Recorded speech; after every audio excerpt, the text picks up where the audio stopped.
Hey guys, how we doing? Welcome to the channel. Guys, today we're doing a very special dish. Today is Saturday. Tomorrow, guys, will be Super Bowl Sunday. Personally, myself, I gave up on the NFL when they turned into a bunch of pansies and started supporting things they should not be supporting. I'll be politically correct enough to say that. Anyway, guys, I don't care anything about the Super Bowl, but I know a lot of people do. So I'm gonna make a very special dish for you guys today, and we're gonna let it sit overnight because tomorrow it will be better. Game day gumbo, guys. Chicken and sausage gumbo made my way. There's gonna be a couple of surprise ingredients in there, as well as a couple of tips and techniques, guys, that in watching about 100 different videos on YouTube and Facebook that I found about making gumbos, I couldn't understand why people were not incorporating these. Three of them are a cooking technique. One is a special ingredient that I can't figure out why nobody's utilizing that I've seen. Anyway, guys, if you want to watch the video, I would probably say to do that because I'm going to make it entertaining. Today, guys, is a non-sponsored video. Nobody is giving me the ingredients. Nobody's giving me money to make this video.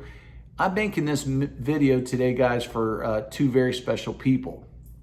The first is the impetus for me making this gumbo in the first place, Mr. Michael Taddeo.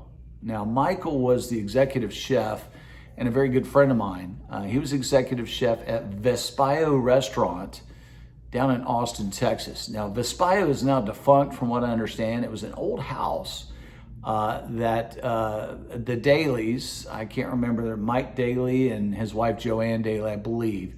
They were a married couple who started this restaurant out of an old house that was built in the early 1900s. Guys, the best food in Austin. This would have been early 2000s. But like I said, I think they're now defunct. But Michael Taddeo was the guy running the kitchen, and I'm telling you, I learned more about cooking from him than probably any chef I've ever worked for. I was working for Cisco Food Service at the time. He was one of my accounts. So the second person I'd like to dedicate this video to today, guys, is my good friend, also down in Austin, Texas. You guys have heard me refer to him before as Allgood. His name is Kevin Allgood, guys, good buddy of mine. He and I have been friends for about 20 years. We met whilst working at Cisco Foods. Biggest foodie other than myself that I know of on this planet that's not already an executive chef or a celebrity that deals with food. Kevin is very knowledgeable. He knows a lot of stuff about cooking. He's served in the food business for 20 years. He knows a lot about it. So Michael Taddeo, if you're still around, if you're live, if you're on Facebook or YouTube watching this, Kevin Allgood, I know you're gonna watch this. Guys, this video is for you. So go get yourself a 6 or 12 pack of cold beer. Get you a couple of, I'll tell you what, get you a 0.25 of that Weedle, cookies, cranberries, whatever cranberry juice, whatever you like to drink. Get a little snack, guys, get tucked in because this one today is gonna be a slobber knocker. Game day gumbo, stick around. All right, guys, Barbecue Rockstar here. We are at our favorite Kroger store, and we are getting our ingredients for our chicken and sausage gumbo, guys. We got our produce there, and we are headed to the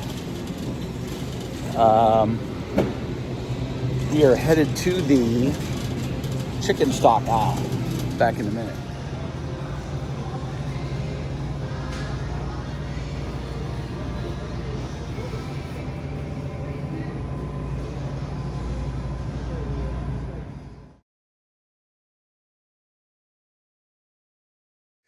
Okay, guys, when you're making gumbo, you've got to have the right ingredients, and it's better to lay them all out in front of you before you even get started. That way you are less likely to forget to put something in your gumbo. Now, guys, I am not a Cajun. I don't claim to be a Cajun. I hail from Daytona Beach, Florida, which is the East Coast originally, where we're known for fresh seafood and being rednecks, truthfully. I have no affiliation with Louisiana, although I have a big respect for those folks. huge respect for their cooking and their culture and their history.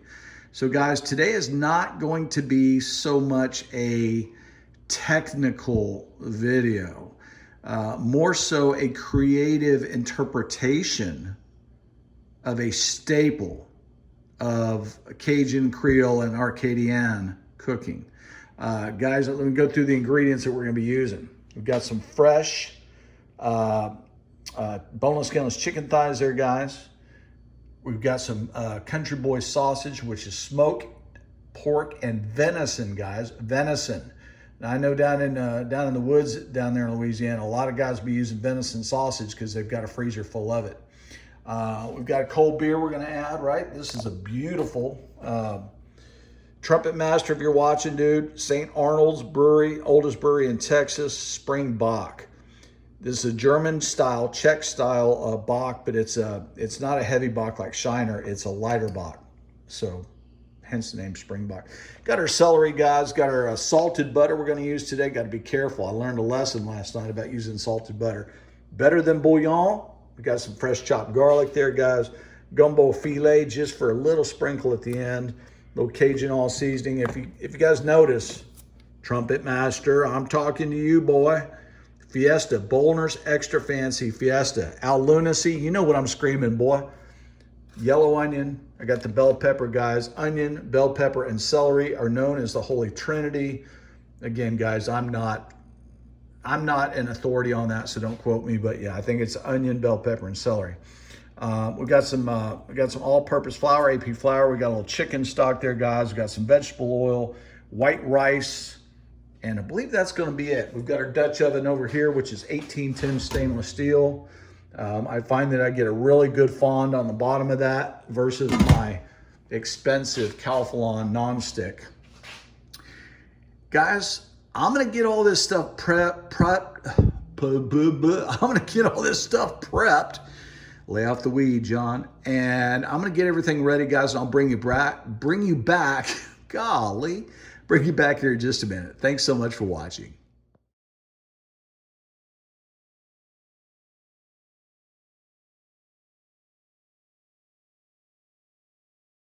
Okay, guys, we're back here. We've done our prep. Got our sausage cut up there. Remember, that's the pork and venison sausage. Green bell pepper. We've got our cut up celery there, guys, which is about 4 stalks. And we've got about a whole yellow sweet onion over there, guys. Again, onions, bell pepper, celery. Kevin Allgood would kick my butt if I didn't tell you that's the Trinity. And over here, guys, got about 4 boneless, skinless chicken thighs cut up. In our vessel here, guys, we've got some bacon fat rendering down. You can see the bacon starting, the garlic that's in there start to brown. This was left over from our bacon this morning. Guys, there's 2 things you're gonna need, remember, when making your gumbo. Number 1 is patience. It takes time and patience to make a good gumbo. You can't rush into this thing, guys. Gumbo is a really, it's pretty a technical cook, really, if you do it correctly, in my opinion. You know, it's flavor, it's compounds coming together, guys. Timing, temperature. So you need patience, number 1. Welcome to my world. You hear Speed Demon out back out there? Jeez. Number 2, guys, Kevin Allgood kicked my butt if I didn't mention this. A good wooden spoon for original Cajun cooking. Now, guys, you don't have to use olive wood, which I have here. Use whatever you want, but we're going to go ahead and throw the proteins in, get those browned up, and then once those are browned up, guys, we're going to pull those. Then we're going to throw in our veg in to get everything out of the bottom of this pan. Okay, we'll be back as soon as that happens. Guys, just one more tidbit of information before I let you go get another beer out of the fridge. This is chicken and sausage gumbo. So, guys, the very first 2 proteins I put in there are going to be chicken and sausage. I'm going to brown these guys together. Some people are saying, well, wait a minute, that's pork, venison, and chicken. I don't know about that. Guys, trust me. I'm going to brown this up. I'm going to create a beautiful fond on the bottom. Put a little bit of more butter or oil in there. Throw those veg in. We're going to try to mop up all those brown bits. But don't worry, guys. If we don't get all those brown bits out, don't worry.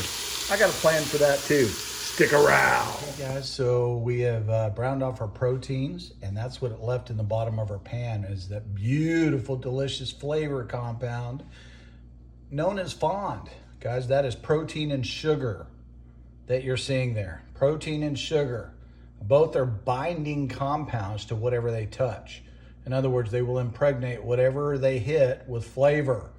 We're now going to add our veg and a little bit more fat, which is oil. We're gonna use avocado oil, and we're gonna try to get up all those brown bits with our veg, and we're gonna add that to our sausage and chicken thighs over there. So we'll do that. We'll be back in a minute, guys. Okay, guys, I really wanted to break in here and show you this step. Okay, this is one of the most important steps in making my version of gumbo.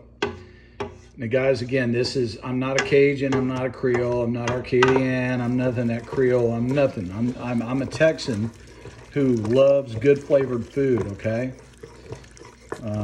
So what I'm doing, guys, as you can see, is I'm digging up all that fond that I just showed you off the bottom of the pan. What I did, guys, I put about a half a cup of water, okay, in there to help me clean up all that fond off the bottom. Okay, now what it's going to happen is this is on medium high. That water's gonna disappear, guys. We're going to reduce this down, and that dark color is going to get even darker. But guys, you got to stick around because this is hack number 1. I promised you 3 different hacks. This is hack number 1 of making kicked up gumbo. You're going to want to see it, so stick around. Get your cold beer, get you the Weedle. See you in a minute. Drop the needle. Okay, guys, you see that steam coming out of that pan? Well, guys, that's because I just washed that pan out, and that is water coming out of that pan creating steam. And what we're doing, guys, we're heating that pan up because we're about to make a roux. The roux is not for me, folks. The roux is for you. That's right, the roux is for you, guys. Now, hack number 1, I told you guys, I showed you rather, me hitting these vegetables in the bottom with a little bit of avocado oil, just enough to get them sauteing and browning, which I've done, bell peppers, onions, and celery, and garlic. And what I did after that, once it was brown to my liking, I put a little bit of water, like a half cup of water in there. And because I want to make sure they get all those brown bits off there. And guys, what I've created here is what they call broth a la minute in French. In other words, a quick vegetable broth, guys. Flavoring agent number 1, vegetable broth made from celery, bell peppers, onions, garlic, water, and a little bit of avocado oil. And that's it, guys. Those vegetables in that broth are going to become the base of what our gumbo is going to taste like, along with our roux, which is going to go there. Now, let's talk about the elephant in the room. Kevin Allgood, I know that you're very scared to make a roux. Michael Taddeo, I'm sure that you would, if you watch this video, I'm sure you would agree. You can't walk away from your roux, guys. 2 things can happen. Either A, you're gonna burn your roux and you're gonna have to start over. It's gonna be inedible. Or B, you're going to burn your house down, because when hot grease gets hot, you can get a flash fire. So guys, we're going to try to exacerbate both of those problems. We're gonna brown our flour first before we add our oil. That's right, guys. 2 ways to make a roux. You can add equal parts flour and oil. Stir it, stir it, stir it. Heat will brown the flour within that mixture. I like to try, now I don't know if this is gonna work. I'm gonna try to brown my flour first without burning it. I've got my stovetop on low, okay? I think all the water's out there. I'm going to start browning my flour by putting my 1 cup of flour in there, and I'm gonna stir it up and try to brown it.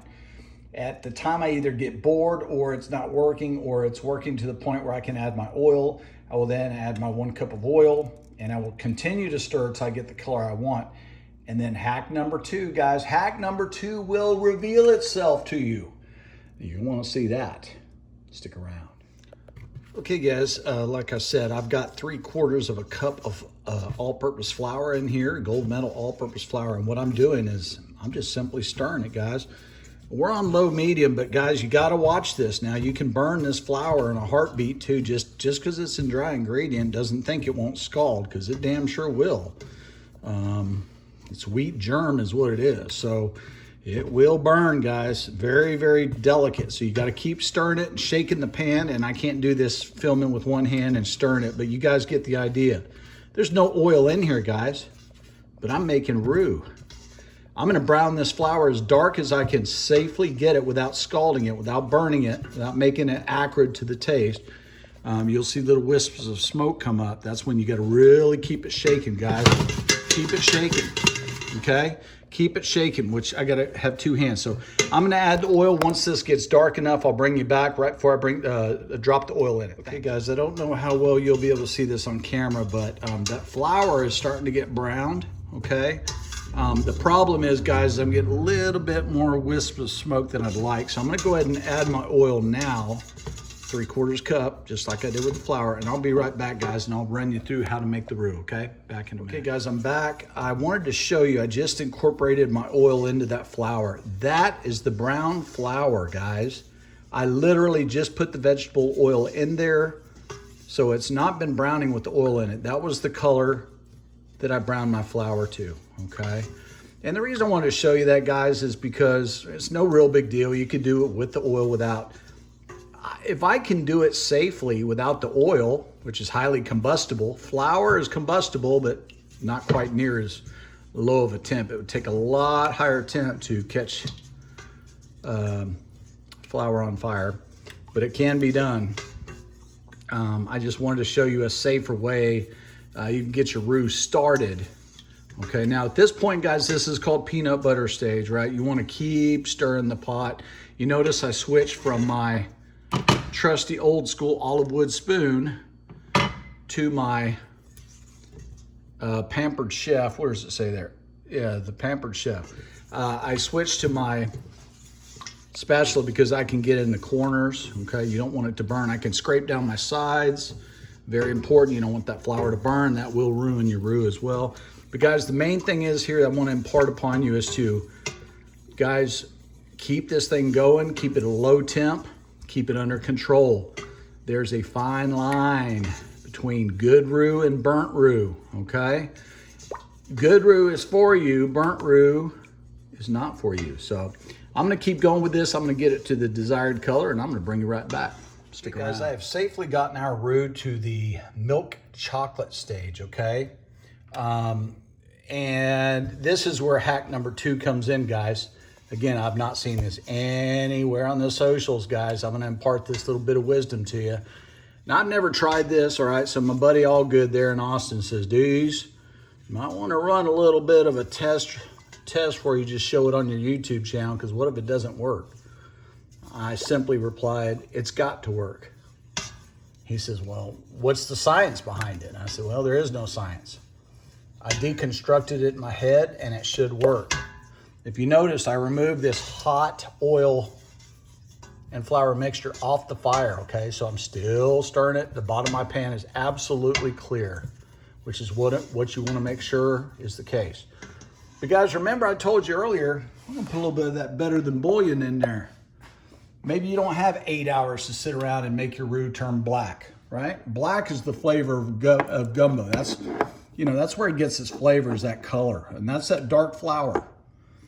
I'm gonna speed up the process and add flavor.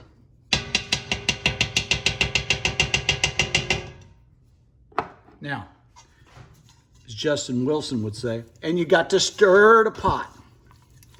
We're gonna incorporate that beef base into our roux. Wait a minute, whoa, what's happening? What's happening? I don't understand. My roux's getting darker and it has this earthy, beefy flavor, that dark flavor that roux should have. Oh my gosh. Wait, what's happening, guys? Why is my roux getting so dark? Put it back on the heat here. Oh man, if y'all could smell the flavors. Woo, doggy. Okay, guys, we're almost to the point where I want my roux to be. See how much darker that is? Okay, that's that beef stock, guys. That is the beef stock. And we still want to cook some of that flour flavor out of there, okay? So we're gonna let her go. We're still on the heat, guys, still on the heat. We're gonna still stir it. We're still gonna watch it like a hawk, and we're gonna get more colors in there. Then we're gonna add our proteins.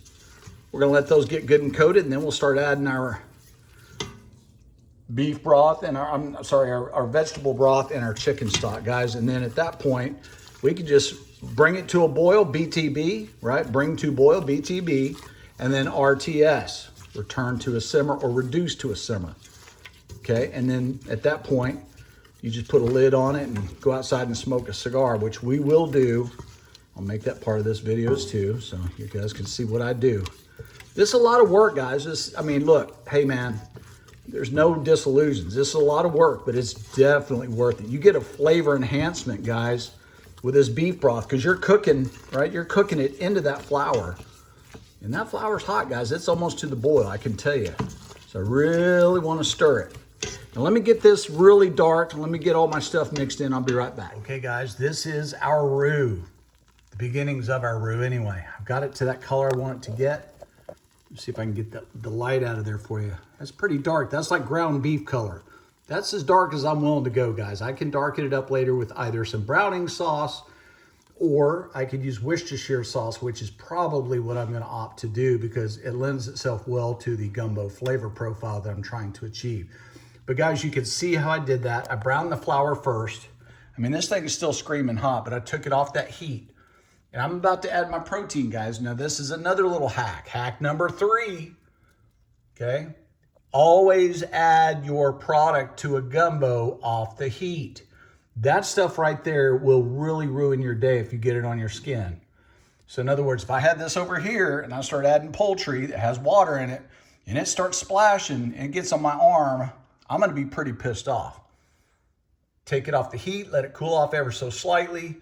You run less of a risk of doing that. So I'm gonna go ahead and fold in my protein and my veg along with the stocks. I'm gonna get it up to the boil. I'll bring you right back, guys. This is a slobber knocker, guys. Tomorrow's Super Bowl. Be back. As you can see, I've got my protein folded back into my roux. It is a thick, homogeneous bowl of yumminess. Guys, I wanted to stop right here and tell you the smell that this right here is creating is like no other smell you'll smell on this planet. I promise you. If you don't believe me, try this recipe exactly how I'm doing it. You will be rewarded with a smell you have never smelled ever in your life. The flavors are just so complex. Now guys, I will fold in our vegetable stock and veg in there. I will fill it to the top just to cover with a little bit of chicken stock and a little Worcestershire sauce. And guys, that's gonna be it. We're gonna bring it to a boil, return to a simmer, because when you bring it to a boil, that's when the thickening is gonna happen with all that flour in there. You've got to bring it to a boil and get that thickening. You reduce it to a simmer to let all those ingredients marry up. It's a party, guys, here at Barbecue Rockstar. We want you to stick around. 2 things here. I wanted to bring you back because I did incorporate my vegetable stock and veg into the roux mixture, okay? Now, couple of things. Right now, this is a good time. If you don't like your color, you could keep stirring this over a medium-high heat, guys, and you can develop darker color because remember, dark food tastes better. Brown food tastes better, right? So because you got the flour and the oil in there, but you've also got vegetables, which contain water. You've got proteins, which contain water.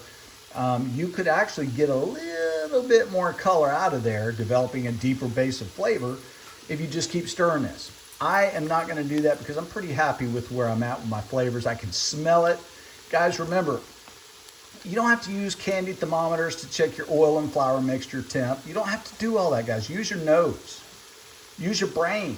Use chemical analysis. Not rocket science, guys. If the Cajuns can do it, anybody can. Back in a minute. Got a lid on there, everything's stirred up. I'll show you what that looks like, okay? It's not as dark as I would like, okay? But it will get darker as it cooks because remember, that flour is gonna continue to cook, guys. I went ahead and hit it with just I tasted it. I needed a little tiny pinch of salt and a pretty good little handful of black pepper. You can see in there, guys.